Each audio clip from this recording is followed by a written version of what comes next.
Pse Ramazani lëviz çdo vit? Shumë njerëz e dinë që Ramazani nuk ka datë fikse si festat e tjera, por pak e kuptojnë arsyeën e plotë. Ramazani ndjek kalendarin hanor islam, jo kalendarin diellor që përdor pjesa më e madhe e botës. Viti hanor ka rreth 354 ditë, rreth 11 ditë më pak se viti diellor.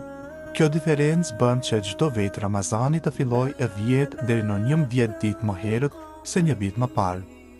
Çfarë do të thotë kjo në praktik?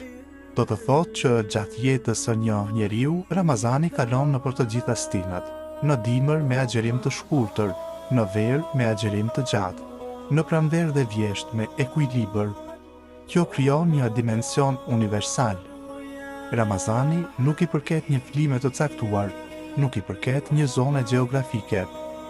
Ai kalon nëpër të gjitha kushtet e jetës njerëzore. Në fakt, kjo lëvizje e vazhdueshme krijon një ndjesi ciklike, si një kujtesë që koha nuk është statike. Ramazani bëhet një udhëtim në kohë. Për më shumë video si kjo, bëni like dhe share, po ashtu na ndiqni në kanalin tonë.